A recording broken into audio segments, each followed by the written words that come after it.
ओम सर्वमंगल मांगल्ये शिवे सर्वार्थ साधिके शरण्ये त्र्यंबके गौरी नारायणी नमोस्तुते। जय माता की। मैं पंडित नितिन शास्त्री आप सभी भक्तों का आज के एपिसोड पर हार्दिक स्वागत करता हूं। आज मैं बताने वाला हूं कि पूजा करते समय कौन सी गलती आपको भूल कर भी नहीं करनी है, अन्यथा आपके द्वारा किया जा रहा पूजा पाठ आपको कोई भी फल नहीं देगा। हम सभी पूजा पाठ करते हैं और भगवान को मनाने के लिए, उनका आशीर्वाद पाने के लिए हम पूजा पाठ करते हैं।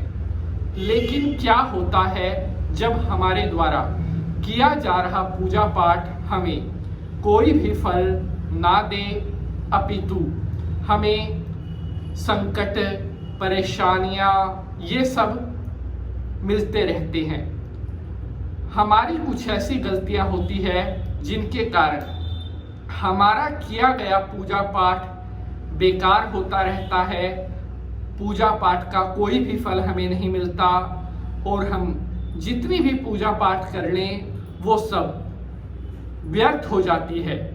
इसके पीछे का क्या कारण है और हमारी कौन सी ऐसी गलतियां होती हैं जो हमारे पूजा पाठ को लगने नहीं देती, हमारे द्वारा किया गया पूजा पाठ का फल हमें नहीं मिलता। आज का यह एपिसोड आप सभी भक्तों ने मुझे बहुत दिन से रिक्वेस्ट की थी कि पंडित जी पूजा पाठ से जुड़े नियम, पूजा पाठ से जुड़ी हुई कुछ बातें आप हमें बताइए जो पूजा पाठ में मोस्ट इम्पोर्टेंट होती हैं। अगर आप भी जानना चाहते हैं कि अगर आप अपने घर पर पूजा पाठ कर रहे हैं या मंदिर में पूजा पाठ कर रहे हैं तो आपको किन बातों का ध्यान रखना चाहिए और कौन सी गलतियां आपको भूल कर भी नहीं करनी चाहिए, एपिसोड को आपने बिल्कुल एंड तक देखना है ताकि कोई भी महत्वपूर्ण जानकारी आपसे मिस ना हो सके। तो चलिए भगवान भोलेनाथ को प्रणाम करते हुए आज के एपिसोड को स्टार्ट करते हैं। ओम त्र्यंबकम यजामहे सुगंधिम पुष्टे वर्धनम उर्वारुकमिव बंधनान् मृत्युर्मोक्षीयमामृतात्। बोलिए शंकर भगवान की जय। तो मैं पंडित नितिन शास्त्री एक बार फिर से आप सभी भक्तों का आज के एपिसोड पर हार्दिक स्वागत करता हूं। आशा करते हैं आप सभी स्वस्थ होंगे, मंगलमय होंगे और देवी भगवती का आशीर्वाद आप सभी के ऊपर बना रहे। आज हम बात कर रहे हैं पूजा पाठ का फल हमें कैसे मिलता है, पूजा पाठ करते समय किन नियमों का ख्याल रखना चाहिए, पूजा पाठ के दौरान हमें कौन सी गलतियां नहीं करनी चाहिए, इसके बारे में आज मैं आपको डिटेल में बताने वाला हूं। तो शुरू करते हैं सबसे पहले पॉइंट के साथ।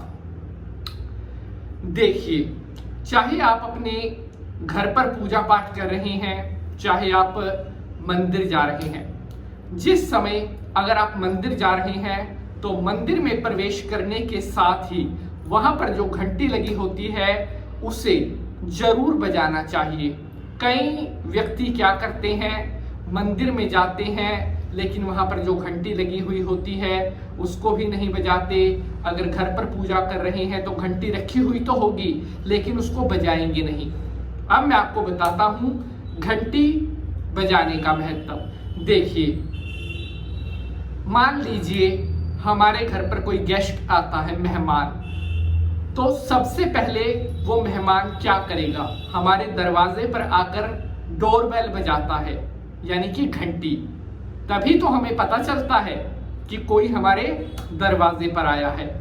उसी तरह से आप मंदिर जा रहे हैं, आप भगवान के स्थान पर जा रहे हैं तो घंटी बजाने का जो आशय है कि आप भगवान को स्नेहा दे रहे हैं, संदेश दे रहे हैं कि हे प्रभु, मैं आपके दर पर आया हूँ, मैं आपके मंदिर में आया हूँ, मेरे द्वारा इस घंटनाद को आप स्वीकार करें। ये पूजा पाठ का सबसे पहला नियम है कि पूजा पाठ करते समय आप घंटनाद घंटी जरूर बजाएं। दूसरा पॉइंट, जिस समय आप पूजा करने के लिए बैठते हैं तो कभी भी खाली हाथ पूजा या कोई मंत्र ना पढ़े।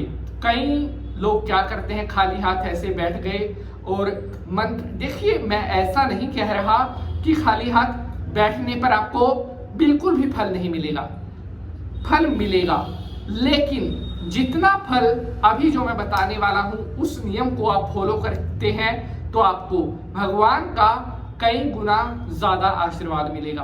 पूजा पाठ करते समय आपके पास फूल चावल ये दोनों होना बहुत जरूरी है, क्योंकि सबसे जल्दी भगवान अगर किसी चीज से प्रसन्न होते हैं तो वो पुष्प और चावल से होते हैं।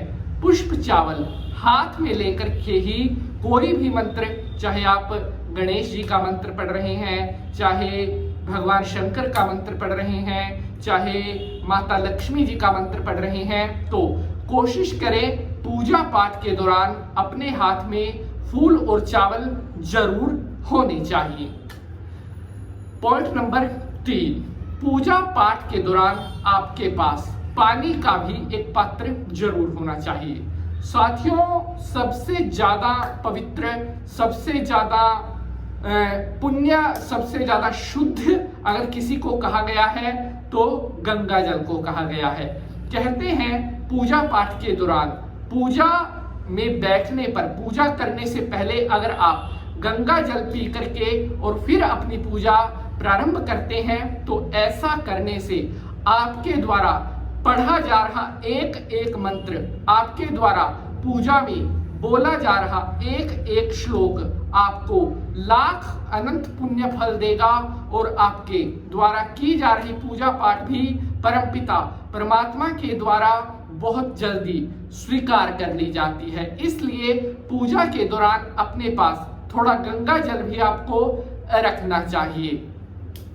पूजा पूर्ण होने के बाद कई लोग क्या करते हैं, पूजा पूर्ण की और उठ गए।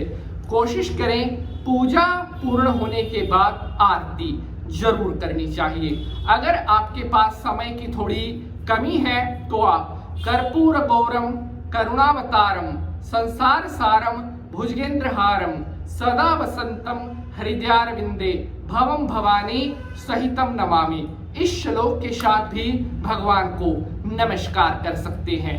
इसलिए आपको या तो आरती करें या कर्पूर गौरम ये श्लोक पूजा के अंत में आपको जरूर पढ़ना चाहिए। कई लोग क्या करते हैं, पूजा में तो बैठे होते हैं लेकिन अपने मन को केंद्रित नहीं कर पाते, उस टाइम भी अपने मन में सोच रहे कि मुझे वहां जाना है, मुझे वहां से वो सामान लेकर। कृपया करके ऐसा ना करें। अगर आप पूजा में बैठे हैं, चाहे 2 मिनट बैठे हो, लेकिन वो 2 मिनट आपने अपना ध्यान ऐसा रखना है कि केवल आपका ध्यान परमपिता परमात्मा पर केंद्रित होना चाहिए। उसके अलावा आपका ध्यान कहीं पर भी नहीं होना चाहिए। पूजा के दौरान हड़बड़ाहट नहीं होनी चाहिए। शांत होकर, एकाग्रचित होकर, ध्यान लगाकर की गई पूजा करने का जो फल है वो आपको 2 से 3 दिन के अंदर अपना असर दिखाना शुरू कर देता है।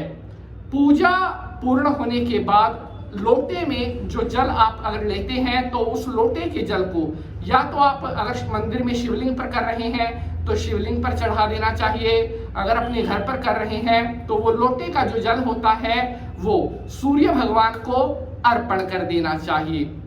पूजा करने के बाद अपने घर के मंदिर में अगर आप पूजा कर रहे हैं तो पूजा करने के बाद, जोत जलाने के बाद माचिस को कभी भी घर के मंदिर में नहीं छोड़ना चाहिए, क्योंकि माचिस के अंदर एक प्रकार का केमिकल लगा होता है जिसमें से नेगेटिव एनर्जियां निकलती हैं जो हमारे मंदिर का जो ओरा होता है उसको कहीं ना कहीं प्रभावित करती है। इसलिए पूजा के बाद माचिस को तुरंत प्रभाव से घर के मंदिर से हटा देना चाहिए। तो आपको आज की यह जानकारी कैसी लगी है अपनी राय हमें जरूर भेजिएगा।